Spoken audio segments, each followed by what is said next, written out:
Okay, Hello, I've got it. everybody. I just want to introduce Temple Grandin. I have known her. We've known each other since, oh my gosh, the early like 20s, 2000s.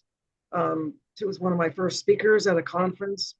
Anyway, enough about me. This is Temple Grandin. She's going to tell you all about herself and all about wonderful work that she's done. We're talking about employment issues for people with autism. We're talking about having a financial successful base so people feel comfortable and they can live comfortable and not have to be government dependent.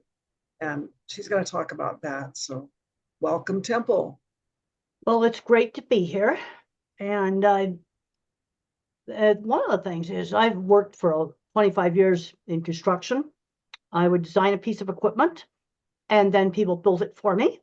People would also invent things for me for cattle and for pigs. And I worked with quite a few people that probably were undiagnosed autistic that had their own shops. They had 20 patents and they had their own businesses. And then and one of the reasons they did this is because they took shop classes in high school. So there's a certain kind of mind, which is my kind of mind, the visual thinker, where if you don't get exposed to using tools and stuff, then you're not going to know that you might be good at these things. And so what drives me really crazy is that these are people that are all retiring now. They're not getting replaced. Now, I just talked to the wife of a man who was very good at fixing any electronic communications gear, anything like that, really good at fixing that. And would like to start his own business. Now, he has a government job right now, and they have a lot of kids. He can't afford to give up the health insurance. Now, he's got a very good job right now. It's a government job, really good job. And I said, no, you do your fun stuff on the weekends and things like that. You can't give up health insurance. See, and this is one of the big problems where you have, at least in the US, somebody gets on the government assistance program and they could get a job and give up the money. The thing they can't give up is the health insurance. That's the thing that stops a lot of people. And I myself, I was in my 20s. I had no health insurance. And all through my 20s, I was very lucky I didn't get kicked in the head by cattle or something like that. And I did have to have a surgery, but things cost a tiny fraction back then what they cost now. And then when I went to Colorado, I was originally a quarter-time professor and couldn't get on the school's health insurance, so I tried to just get private health insurance. I got turned down for pre-existing, all kinds of things. I finally had to get insured with the National Association of the Self-Employed, very expensive policy, and $1,000 deductible.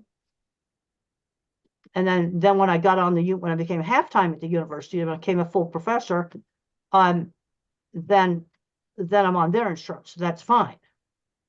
But this is something that's another, at least in the US, is another really big barrier. Know of any programs in other countries that they use for health insurance? But the other big problem I'm seeing, a lot of autistic teenagers today are not learning basic life skills. I'm seeing too many fully verbal teenagers, never gone shopping by themselves.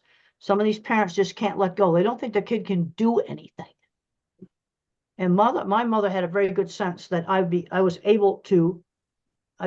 could do things. I mean, I was shopping when I was like 8 years old. I got 50 cents a week for allowance, and I knew what I could buy with it. I could get 5 Superman comics, but if I wanted a 69-cent airplane, I was saving for 2 weeks. And I was learning that as a very, very young child.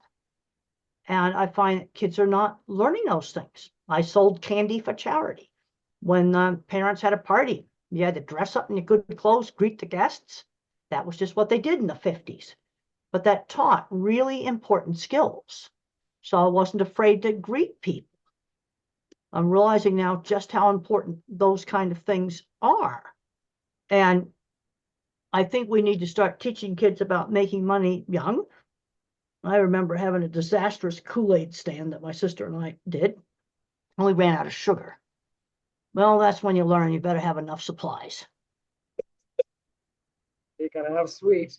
The thing that a lot of these kids have not learned, young adults have not learned, is how to do a task on a schedule where outside the family is the boss. Somebody outside the family is the boss. And in a lot of places now, you don't have paper routes anymore where they can sell newspapers. That was something 11-year-olds did in my generation. So what can we replace that paper route with? How about volunteering at your church or other house of worship where somebody else is the boss? In fact, one girl was autistic. She was a 12-year-old, and she was very proud that she was the church's coffee lady. Now, that's something that didn't cost anything to set up, and you got to do it every week, and you've got to be on time, helping out at the farmer's market, helping out at the vegetable stand, helping an old lady neighbor. And then as soon as they're legal, they need to get real jobs. And that's going to depend upon where you live, the age for that. And I'd like to see the kids get real jobs before they graduate from high school in the summer. So they learn how to work. To get a career, to get a real job, like you talk about, a lot of doors they're not open, they're closed. A lot of what is closed? A lot of the doors end up being closed. It's very difficult for them to real job because the resumes end up in the garbage can sometimes. I mean, what? I don't understand what you're talking about. Well, like my son, he's his resume over and over and over again, and he never hears back from the organization. Oh, you need to use the back door. Forget the front door. You go in the back door. Period. And tell me. And there's a scene in the HBO movie where I go up to the editor of the magazine and I get his card. Because I knew if I wrote for that magazine, that would help my career. Then I produced a good article and they made me livestock editor. That's how I got in. Back door. Another person I worked with, he wasn't autistic, but he took a 1-semester class in computerized drafting. He took a homework assignment of a water valve over to the local meatpacking company. They had a great big shop. They took one look at the drawing and they hired him. That's back door. Okay. No, we've got to go in the back door. Half of all good jobs are back door. Interesting. No, absolutely, absolutely. And you show the way I used to sell livestock jobs is that I would show people drawings, and then I'd find out that a plant was remodeling. I'd call them up and go, engineering office, please. Mr. Jones. Oh, can I have Mr. Jones's extension? And then I'd call them at 11:30 because that's when most meatpacking plants break for lunch. And then I'd say, yeah, I'd like to send you some of my drawings. And these are some of my drawings in my book, Thinking in Pictures. That's how I saw jobs. But I had a fancy portfolio to show off because I had a skill where I could put really nice drawings in it, pictures of jobs. But that's how you get into things. I worked with engineers that worked in the meat industry that I'm sure were autistic. Well, what about the people that don't have those skills? That can't just Well, let's just take somebody that's got lesser skills. Right. Well, you know somebody at the grocery store? Yeah. Just that sort of thing. Now, the other thing is transportation.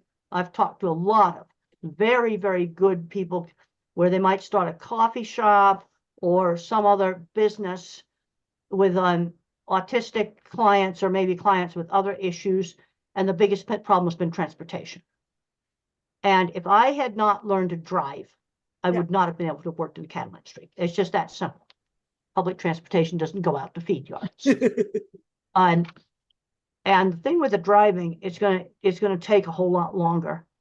I was very lucky that on my aunt's ranch, the mailbox was 3 miles or 6 kilometers away.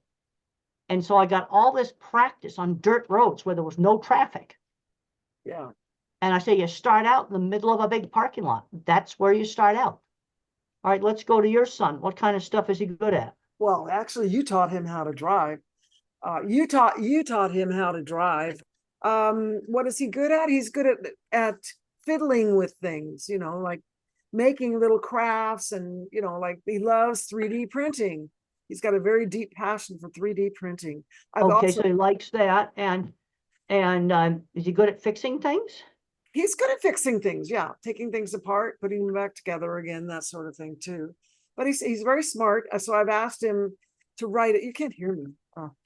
I have just write a book. Can you? I'm having trouble hearing you, fading out. Okay, Can you hear me now? Yes. Okay. He is writing a book now. I asked him, why don't you write a book? You know, you can always write a book that can be easily, you can self-publish, you can pick up Yeah, topics that's right. with the help of AI too. You can come up with your main idea and then get ideas from AI. Yeah. So, you're not going to have them write the book for you, but you want to get, your ideas like flushed out and Yeah, organized. that's right. So I have him doing that right now. He is writing a book right now, and I'm saying, well, why don't you get a deadline for when you're going to complete that book and get the title. So he came up with some different titles. We call it The Little Liar, and it's about lying. And because he struggles with people that are lying or not telling the truth, so he's writing a book on that. And now he's working with because his sister's also in the publishing business. He's working with the person to create the cover of the book, and to create the contents and the edit it and all that kind of stuff, the things that go with creating a book. So he's working on that. And so to give him motivation, I said, well, you want to make some money, right? You want to make sure that you're on the right path. And he said, yeah, I do. I said, well, why don't you focus on the timelines and making sure you get everything in order so you can sell it during Christmas time, because people buy a lot of books at Christmas time. That's right. They do. Yeah. So he says, oh, yeah, I didn't think of that. So he's doing that now. So, and he lives with his other special needs brother. Now, what's happened with the work front? What exactly has he done? He's worked with me doing video editing, and he's very, very good at it, but he doesn't want to work for mom. He wants to work on his own. No, I would understand, but how about just Yeah. working in a local store? He's worked at Amazon. He worked at Amazon. He hasn't worked at a local store. I don't think What did he do at Amazon? Worked in the warehouse? worked in the warehouse. And how Worked did in the that warehouse. go? Well, he couldn't stand it because he had to wear a mask, and some of the people weren't wearing their masks. So he got upset that some of the people were not wearing their mask, and he had to wear his. He didn't feel safe there. So he Was left. it mainly, well, okay, well, now COVID's over, so nobody's gonna be Yeah, wearing masks anymore. I know. The other thing you got to learn, and this is something I had to learn, at any job, there's always a certain amount of stuff that goes wrong. Now, Yeah, the difference between the good places to work and the bad places, the good places have less stuff going wrong and more stuff going good, but it's still going to have some stuff going wrong. And in right. my new book I'm putting together right now for Future Horizons on adolescence and early adulthood, I Oh, talk about weighing the pros and cons of a job, kind of like on the scales of justice. And okay, here's an example of the good points of a job. I can walk to work. I love my boss. The company makes good products that are worth selling. Those are the good things. Pay is decent. But Sally smokes in the break room. Okay, I'm trying to think of a few bad things, and I don't agree with the owner's politics. right. I would keep that job. And then here's a job where there's more bad stuff. The boss screams at you all the time. The pay is terrible. They work you to death. Yeah, that job you would quit. Now, there's certain places where I draw the line. I worked for a company one time where I did their advertising, and I had to put advertisements into magazines, and they stopped paying for the ads.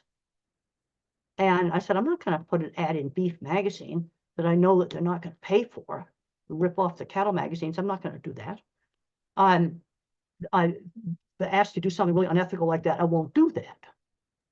That's something I won't do. I'd work at a place where I did not agree with the owner's politics, as long as I didn't have to participate in it. Because my policy at work is no politics at work, period. Yeah, for sure. Yeah, that's my policy. That's a good policy. You're better off tolerating Sally smoking in the break room, because if you tattle on her, you're going to hate your guts. And I kind of learned some lessons about that sort of stuff. Yeah, you may house. This was during COVID, and some of the people didn't wear masks. There's always going to be some people in any job that will break the rules. Oh, for sure. And I had to learn that, just keep out of it, unless they're going to doing something totally really dangerous. Mm-hmm, mm-hmm. But every job, see, the thing I had to learn, now it took me a while to learn this, that any place you work, there's going to be a certain amount of, even a really good place, there's gonna be a certain amount of bad stuff that goes on. I remember talking to some interns, this was years ago, in one of the Cargill plants. And I was out working on equipment there. And the interns came out and talked to me, and they were talking about something stupid the plant did doing in the cooler. I don't remember what it was, and I said to them, every workplace has a certain amount of stuff that's wrong. The difference between the good workplaces and the bad workplaces is the good workplaces have fewer things going wrong. And this place right here is a good workplace, even though they may have a few things they're doing wrong. For sure. And sort of making a spreadsheet where you can weigh it. And I made a sample spreadsheet of, okay, this good job has Sally smoking in the break room, and maybe I don't agree with some politics.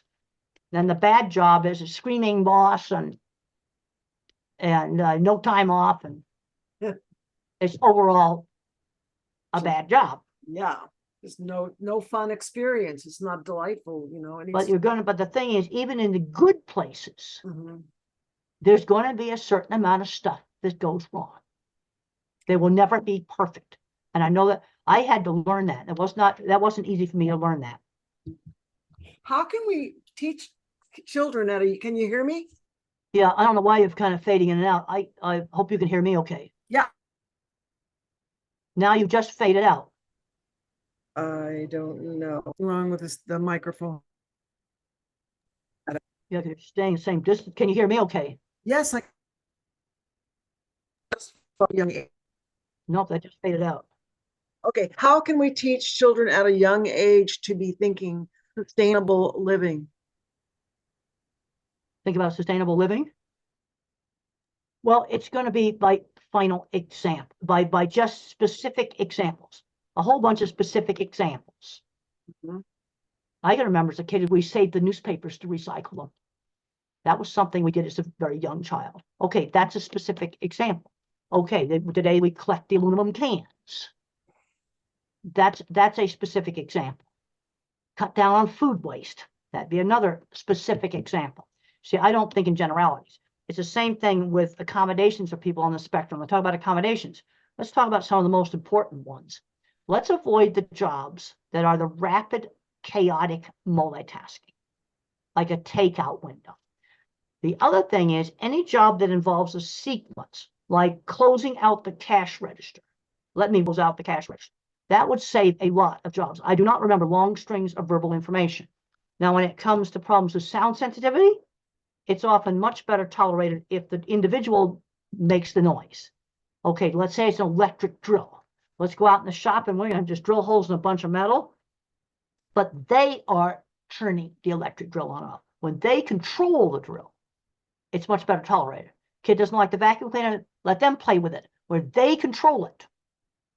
And then another problem I'm seeing is wearing headphones all the time.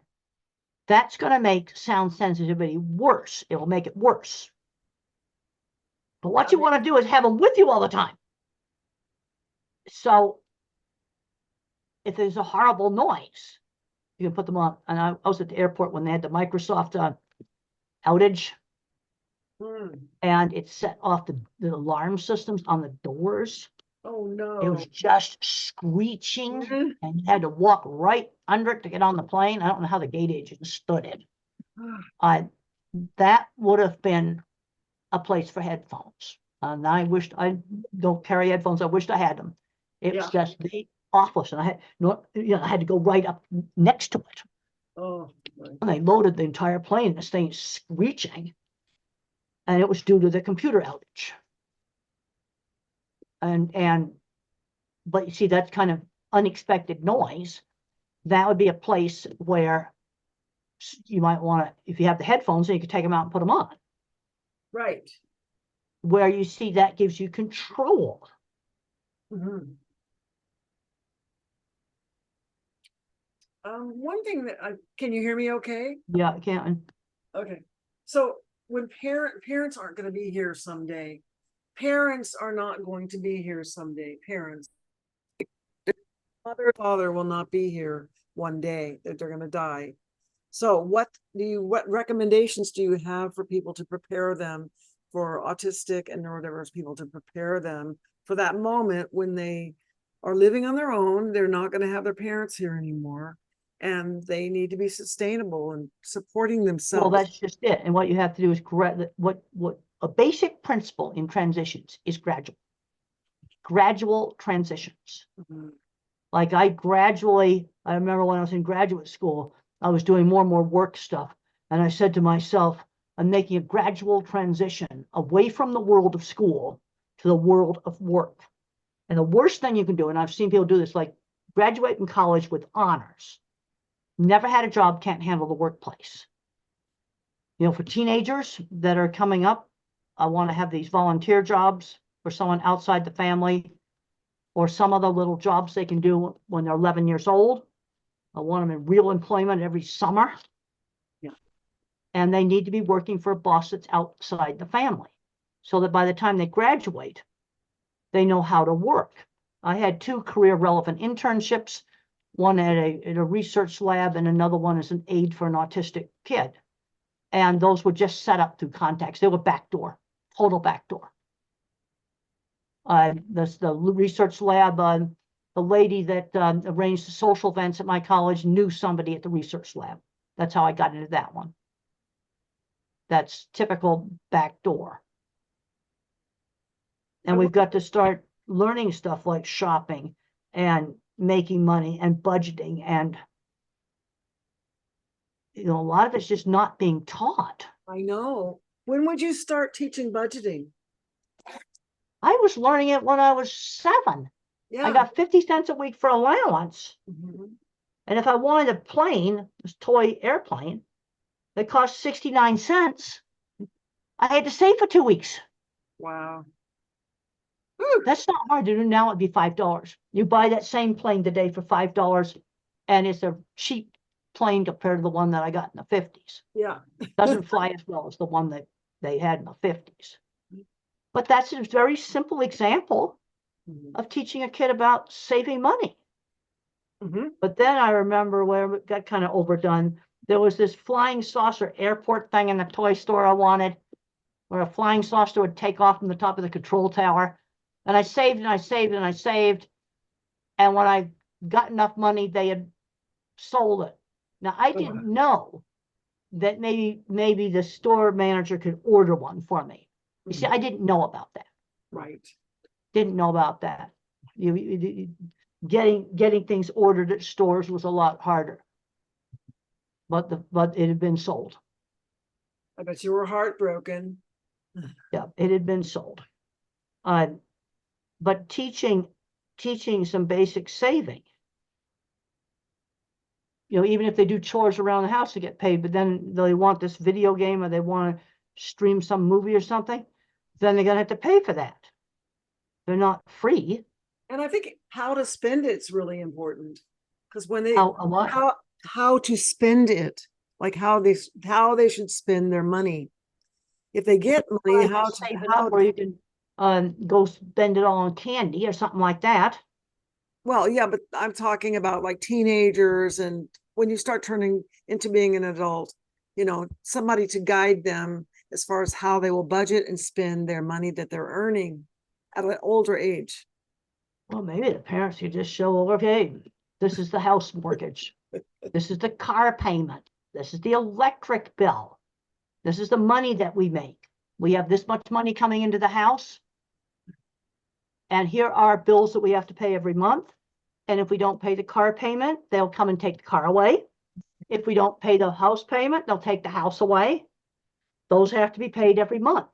Here's the electric bill. And if we don't pay that, they turn off the electricity or turn off the water. I think I would just start showing kids this stuff. And then another thing is they can have a little bank account of their own with a debit card. They actually have children's bank accounts. Yeah. And the card's not going to just keep swiping. You've got to look and see what the balance is. No, you can get these for young kids. That's good. And then start teaching them like, that's some things they really ought to pay for. Okay, their lunch money, their movies. Well, back in the day when they went to some movies, but if you spend everything on movies, oh, I know, then you won't have money for some other things. Same thing if parents decided that, let's say we're going to take a European vacation every month, there wouldn't be any money in the bank account. Right. But you're going to teach it by specific examples. Okay, if we buy a new barbecue grill, I'm just making up examples, it Right. costs this. Do we have enough money in the budget? Then you want to have some savings. So let's say the car breaks down and you'd have money to fix it, because if the car breaks down, then either mom or dad can't get to work. Right. But just teaching this sort of stuff, specific examples.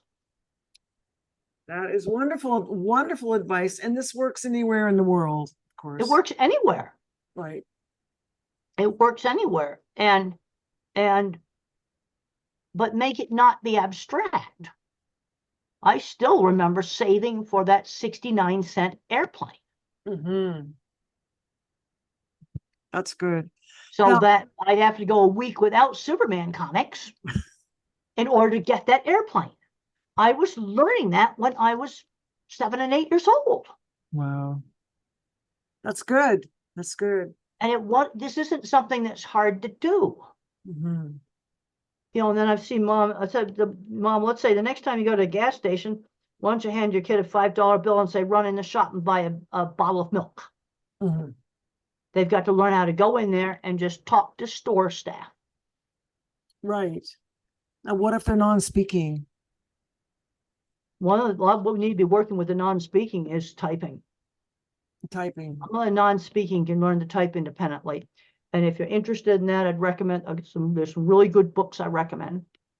Tito Mukapadahe, How Can I Talk If My Lips Don't Move? Really good book. And then there's Noki, the Japanese boy. There's The Reason I Jump. But there's a sequel to The Reason I Jump's a better book. He's older and he has a lot more insight. And these two type completely independently. Uh-huh. And then, of course, I've got some of my books I recommend too, like my Yes, I want to hear about thinking those. book. I definitely recommend that. Mm-hmm. And that's social thinking. But we need to be teaching typing. And I'll give you one little practical tip. The best thing to use that's readily available is a tablet, tablet computer. Mm-hmm. And the reason for that is when you type on the tablet, the print appears right next to the keyboard, because they have a problem with gaze shift. Okay, like I'm on a desktop, the keyboard's way down here. So I gotta look way down here and then up like that. Yeah. They can't do this gaze shift between the keyboard and the top of the screen, even on a laptop. So the tablet's about the best thing to use. And that, there's other special stuff you can get, but the tablets are readily available all around the world. And phones are often too little, though there are some that can learn to type on the bigger phones.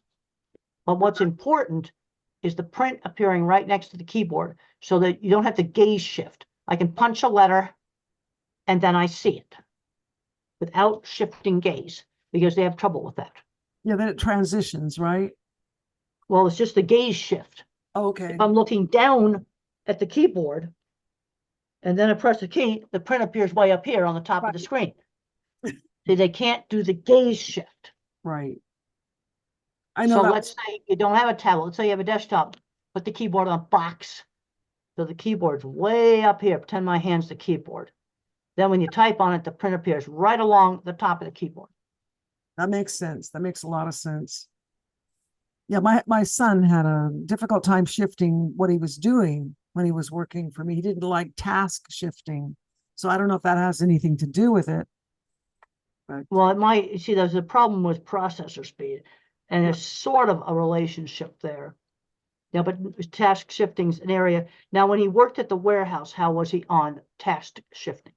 Well, I wasn't there with him, so that's one challenge.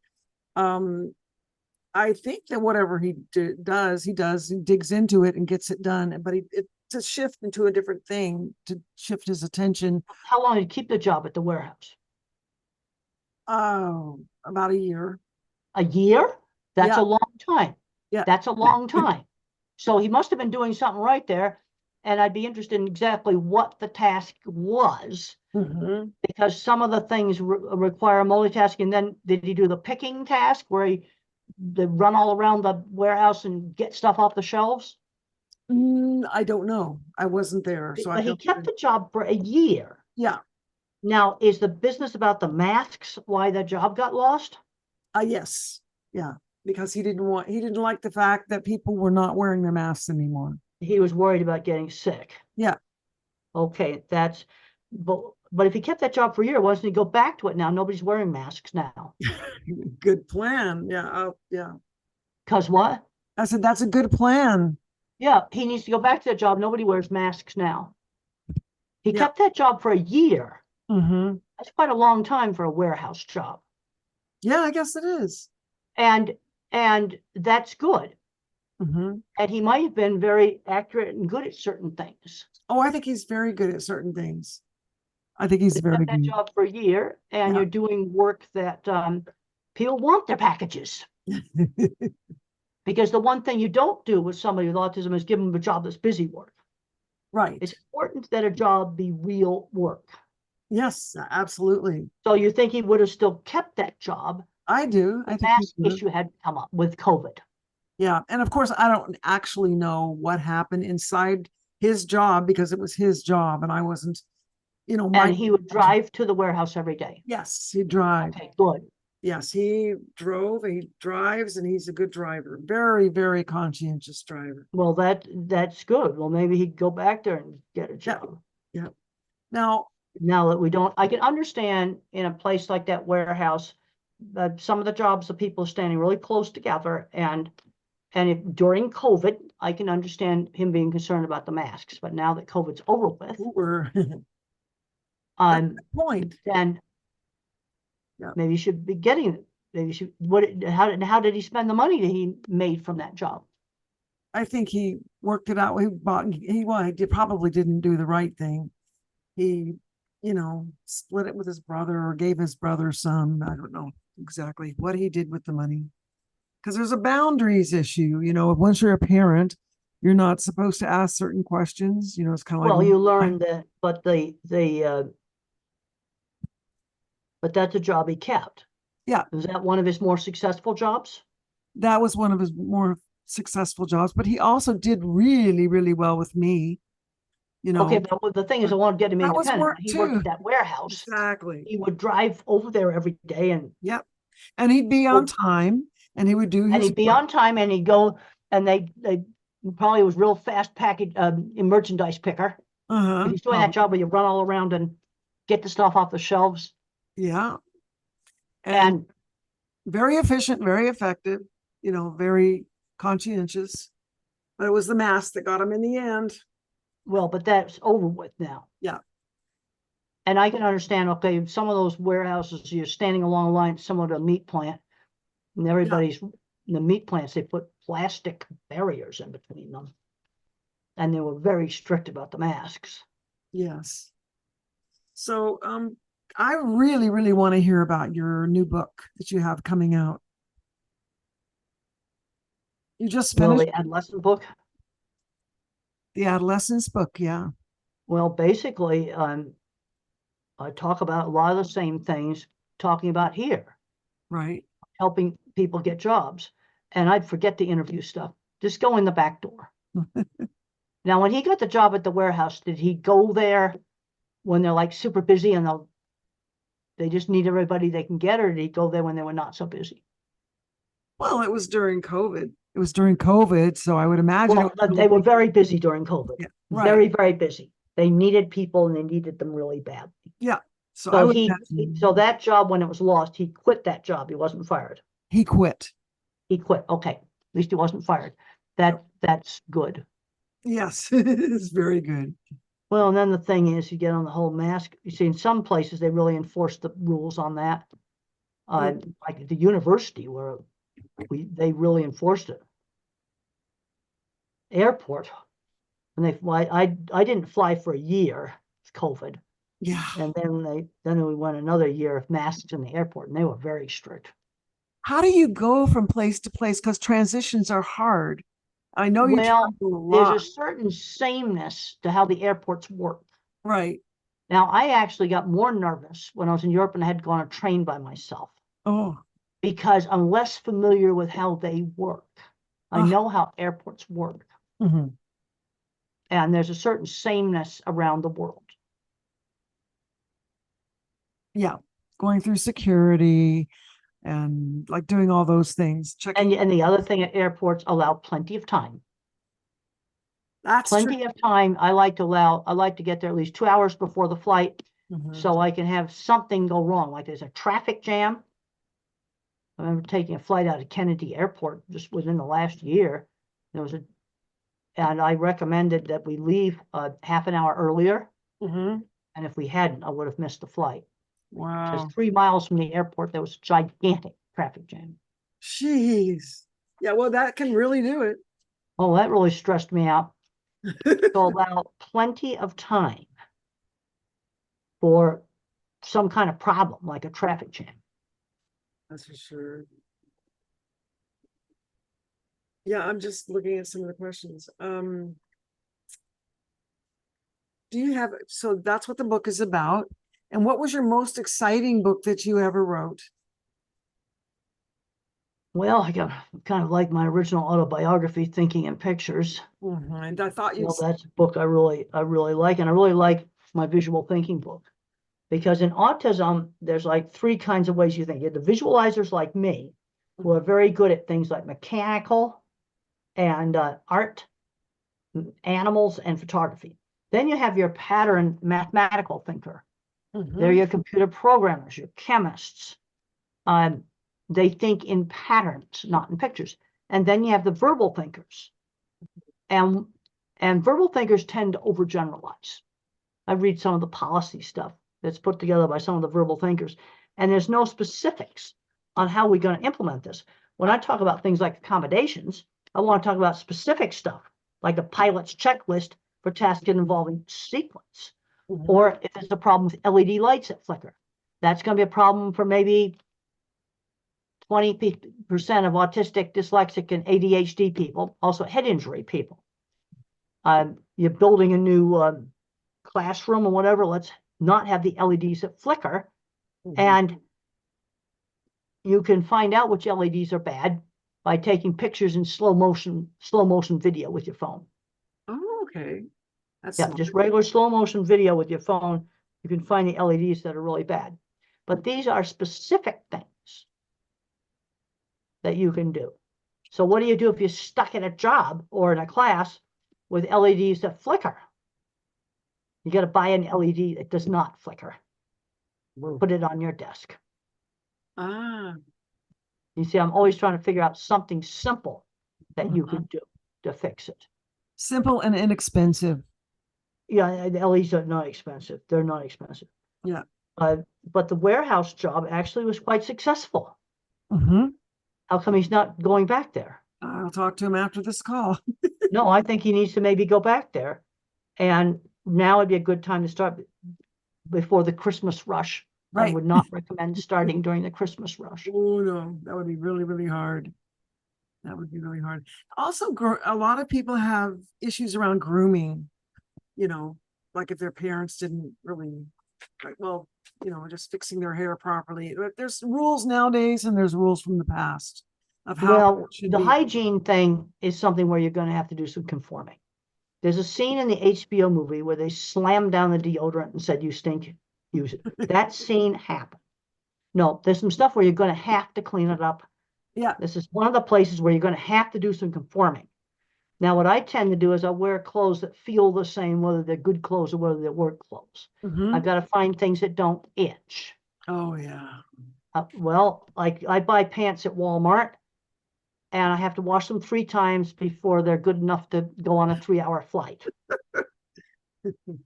And so you got to find things that don't itch. Yeah. I didn't like the gunky roll-ons they had in the 70s. Well, they just have, I use solid stick. You don't even feel that stuff. There's no excuse for not using unscented solid stick. And because this is something I talked to a veterinary clinic where they had a vet tech that was not, her hygiene was bad. said, this is where we have to do some conforming. There's been a lot of discussion about masking. It's fine to be eccentric. Purple hair is fine. Mhm. Then the person was complaining the scrub suits itched. There's thousands of different kinds of scrub suits out there. Find one that doesn't itch, buy several of them and wash them every day. Yeah. And if you have to wash them by hand, you can get synthetic ones that will dry overnight. But I just see it. Mhm. You'll find some scrub suits that don't itch. There's lots of them around. Now you have online. That's a good idea. Now, There's some things where what's difficult for me on masking is doing a lot of fast back and forth chit chat conversation. I cannot follow it. Yeah. But there's some stuff. We're just greeting people. You can be eccentric. Purple hair is just fine, as long as you're not a rude, dirty slob. Right. Well, that is something that just grosses out too many people. And even that job in the warehouse, that's not going to be welcome there. That's right. That's right. People want to be around other people. Because you're going to be around other people. Right. Then you go in the lunchroom there to eat, and you're going to be around other people. So tell me about your movie too, the new movie that you have. Well, the new movie has been produced by John Festerman at Colorado State University, and it follows more like professor life, my later life. The HBO movie, my early career. And one thing that's really good in the HBO movie, Temple Grandin, is it shows exactly how I think visually. Shows exactly how I think. And the new movie, a lot more emphasis on teaching, because that's something I feel is really important. Yeah, I saw the trailer and I really am looking forward to seeing the movie. Well, it's been winning quite a few, it's been being shown at quite a few festivals, and they're kind of doing that route right now. And then probably we'll put it on one of the streaming services. Right, right. So yeah, we'll see if we can show that at the conference. That would be great. What else? What do you want to share with me? Like I want what? What do you want to share with me? We've known each other for years. You use my pictures in the Little Rain Man book. Well, I really liked that picture right of the movie reels, old-fashioned movie reels in the head, because that shows visual thinking. Right. People want to know, what is visual thinking like? Right. Well, when you think about something, it's like having a movie in your head. Yeah.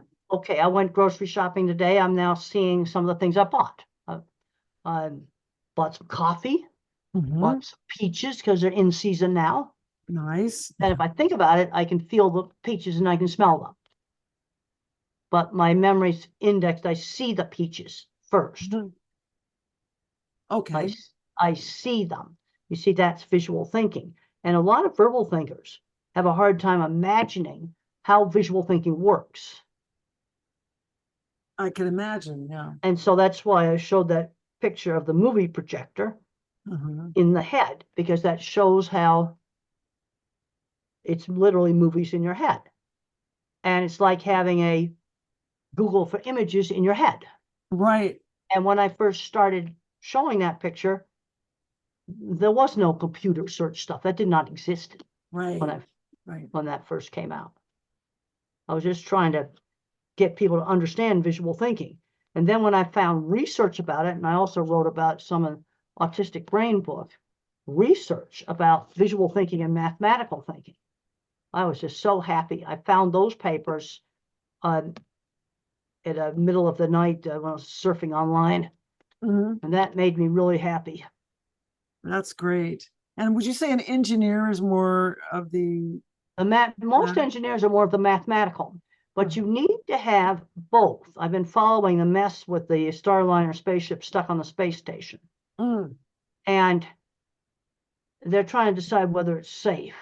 Now, the thruster leaking. Well, I actually looked up the valves that are used in those thrusters. I actually found the website, found the valves. And I go, oh, wow, I've put stuff like that together. It's just a fancier version of stuff we've used in the meat plants. air operated equipment, except it's ones, they have put helium in it. But I looked at the connecting ports and I'm going, oh, I put that stuff together. And somebody in a shop had to put all those thruster assemblies together. Mm-hmm.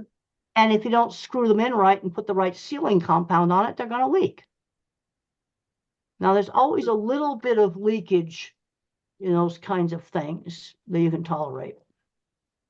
But if you lose a connector, if it's a hydraulic or air system, you drain the reservoir and you're really in trouble.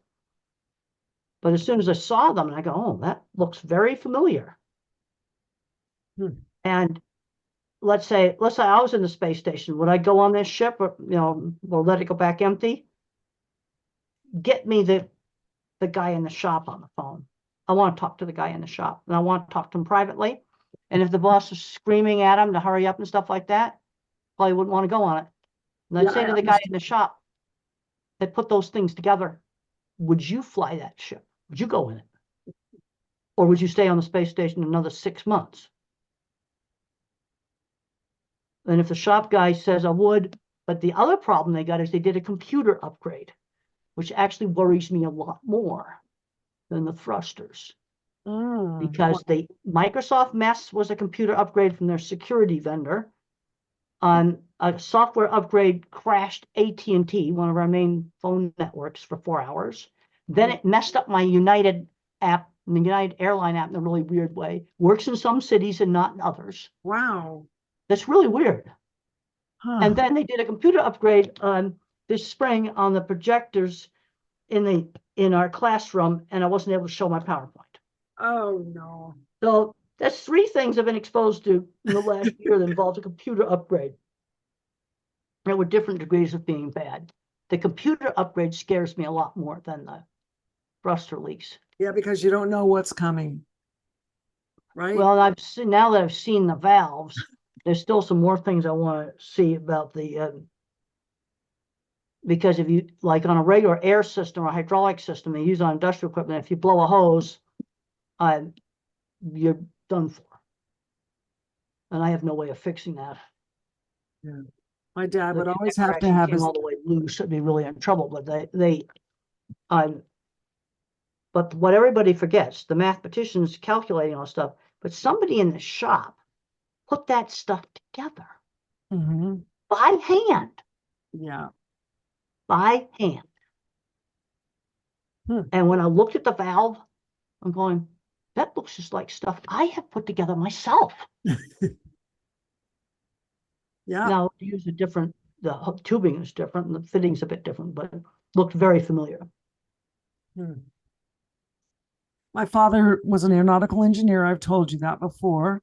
Yeah. And he would always have to have a vodka and 7-Up before he got on the plane because of how he worries about, how they fly, because he was he built planes. So he knew that there were certain planes he didn't really want to go on because of that.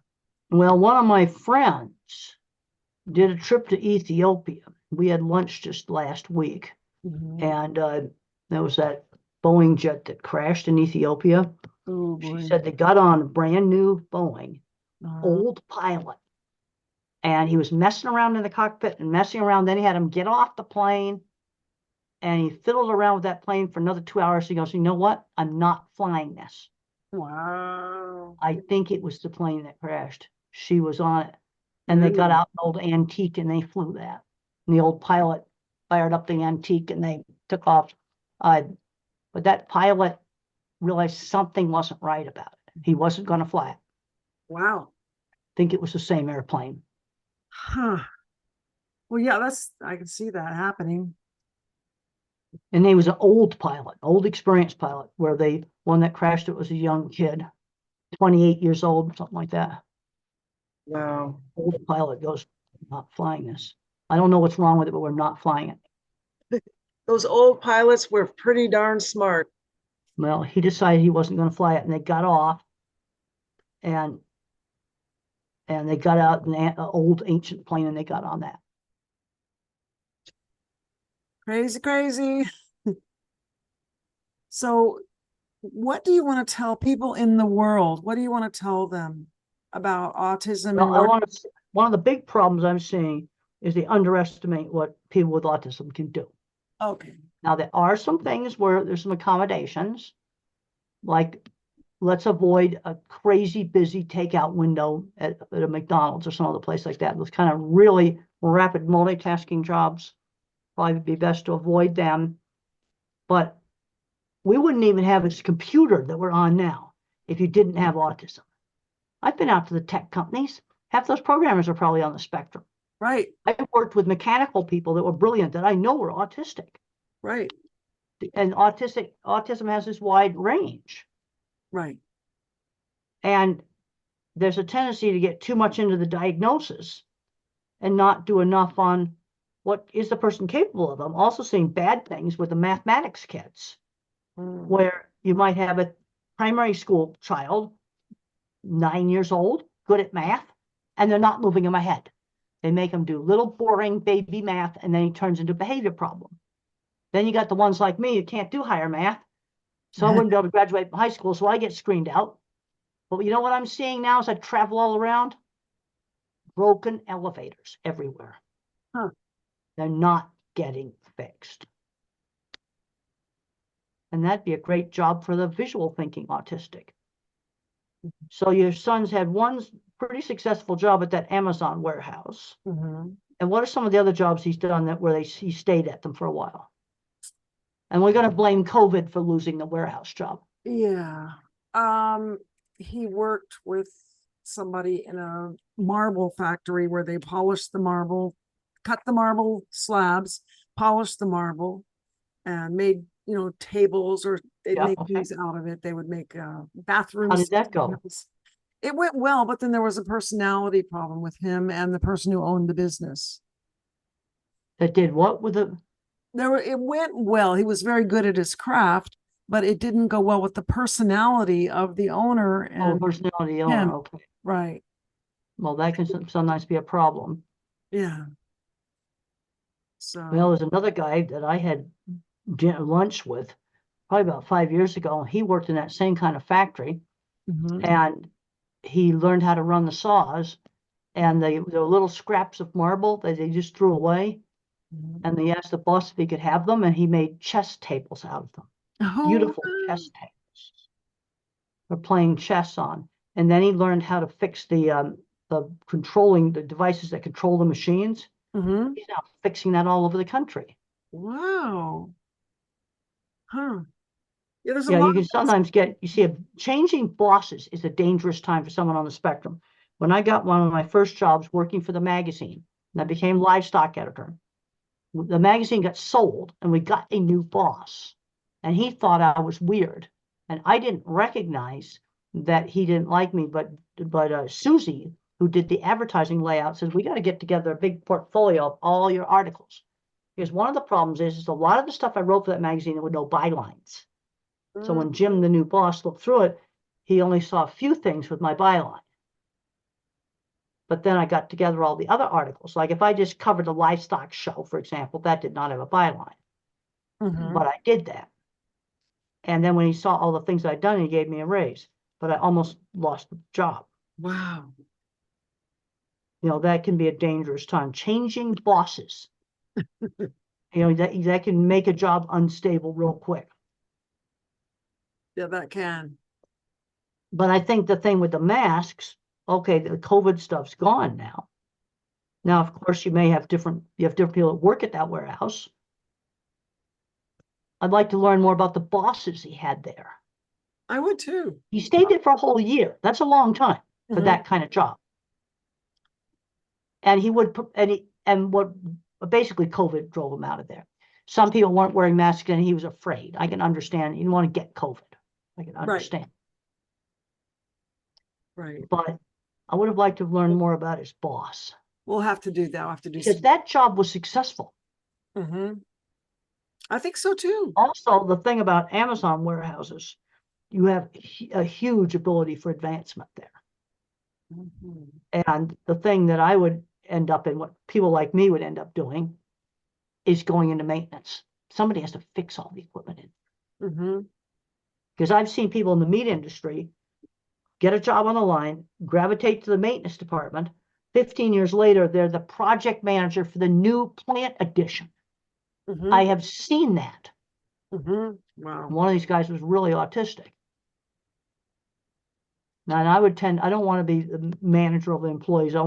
They have these little robots in the Amazon warehouse. I'd want to be fixing those. Fixing the robots. Hmm. But on the other hand, you got to see that opportunity. There was a guy at the Toronto airport that got a job loading bags. And one time the baggage handling system broke. And he went over to the computer and he went like this and it worked. Yeah. He's now in charge of all that stuff. That's backdoor. Okay. Specific examples of backdoor. Well, he could do my job in a lot of different, I mean, not my job, but the one that I hired him for, which is editing, video editing, in a lot of people's back doors, I think. But you're good at something like that. Yeah. But there's huge need for people to fix things like the broken elevators. Mhm. That's Yeah, I think You see, I'm thinking about, what he can do. right. Now, maybe that was 4 years ago. COVID, that boss might still be there. He may have gone up in management. There's one thing that's an advantage from a job standpoint with big companies, that from a career standpoint is an advantage, is that there's career opportunities. Now, let's say I worked at a shop where it's just a small shop that's family owned. Mhm. There's no place for advancement there. Might be a really good place to work, but you're going to just stay polishing the marble or whatever you're doing. And Right. it's a small shop. Where an Amazon warehouse or some of the big company like that, the first thing you want to do is learn every job on the floor. Right. And there's lots and lots of room for advancement in those big companies. That's from a career standpoint. They're usually good places to work. But a lot of people just want to go in, do the job, park the brain in the parking lot, and then go home. Yeah, that's not him. Well, maybe he needs to go back to that job. Maybe. Check that out. And he's doing any job right now? He's between jobs, so no, he's not right this No, I think he needs to be getting a real job. Yeah. And if he stayed there an entire year, he obviously didn't hate it. He Right. wouldn't have stayed there for a year if he'd hated it. Right. Then COVID came along and he got scared and there were people in there not wearing masks and didn't That's want to get COVID. Okay, that's right. maybe a legitimate reason for quitting. Yeah. Okay. Well, I want You to. see how I'm kind of breaking the problem down here? Yeah, I I'm do. breaking it down. I'm not top down. I'm breaking it down into, you see, and I see it because I know what an Amazon warehouse looks like inside. Uh-huh. And you've got a lot of people working there. It's just like gave my example of Susie smoking in the break room. Well, Susie doesn't wear a mask. He's standing next to her. Yeah. I You see. see, what I you're see saying. it. Mhm. But the other thing you have to realize that any job will have a certain amount of bad stuff in it. Right. The difference between the good places and the bad places is the good places have less bad stuff. Now, there's some things that you just can't tolerate. A horrible boss is one of them. That's true. That's true. That can make a job just absolutely unbearable. So I think those two things happened to him, and I think that's why he's a little gun shy of, getting a job. No, but he needs to go back. Yeah. No, he needs to go back there and he needs to go back there before Christmas time. Good idea. Okay, I will talk to Because him. and the only reason I'm suggesting you go back to it because that job was successful until COVID came along. Yeah. Or if he could even find one similar if that job's not available. Well, that Yeah. don't go. They go some other place, Right. Well, so and then then let's look at of the jobs he's had. Which one did he like the best? right. All right, let's get away from some. Okay, the boss is horrible, but did you like the work? That's hard to get out of him. I've asked him that question on numerous occasions. Maybe I'm asking it wrong. But the fact he stayed there that long. Yeah. That's important to find out what he liked the best about it. Or what he likes to do the most. What does he like to do the best? You know, I've thought about what would I do if I, just had to get a job, since I know something about construction, work over in the tool department at Lowe's and help people with their building projects. That's a good idea too. And the other thing is that's an example of specialized retail. This is an area where the verbal type of autistic loves history and facts, where you have specialized knowledge of a product. And one really successful individual worked for an auto supply store, and he knew all the parts, and he could help people find the right parts. Another person was selling cars, and he knew every new cars, every car on the lot. He was very good at selling cars, selling business insurance, the specialized business insurance. A bank hired some for selling financial products because they'd be appreciated for the specialized knowledge of the product. Those are some examples of some jobs that were successful. Also, with your video game addicts, why don't you try getting them off with car mechanics? And 5 or 6 successes were introducing them to car mechanics, got them off the video games. And you introduce them slowly. That's good. This is really, really Introduce good. slowly. Slowly. Kind of back drawer to him. Half of all good jobs are backdoor. You know somebody that got you into it. Well, do you have any other words that you want to say to everybody? Well, we need to start looking at what they can do. Yes. Because I've worked, with steel working people that could build anything, patent stuff. I've worked with computer programmers that I know are on the spectrum. Focus on the And I think positives. sometimes the diagnosis holds people back on the job. The job front, I think it holds them back. Now, where a diagnosis is really helpful, older adults, that's where the diagnosis is really helpful. Talk to a lot of them, and it's a relief. And I have a book called Different, Not Less. It's called Different, Not Less. 18 older adults, in their own words, talk about their experiences getting diagnosed later in life. And that's actually very helpful. But I think for a lot of these teenagers, I think they're being held back. Parents don't think they can do anything. Yeah, true. I think it's a major problem. So they should all read that book. That sounds like a really amazing book. Different, Not Less. That's Different, Not Less. 18 people telling their own stories in their own words. I was basically the editor of that book. Of course. And a lot of people find that book really helpful. That's a good idea. Well, thank you so much, Temple. It's always wonderful to see you and wonderful to interact with you. And I just think you're the best. Well, I hope I've given you some thoughts that you can take and use. Okay. But I think in your situation, you didn't look enough at where your son has had some success in some jobs. That is true. And so I will go back to him and do some more digging and supporting. Okay, well, good to talk to you. Good to talk to you, Temple. Thank you so much. Okay. Okay. Bye. Bye. Goodbye.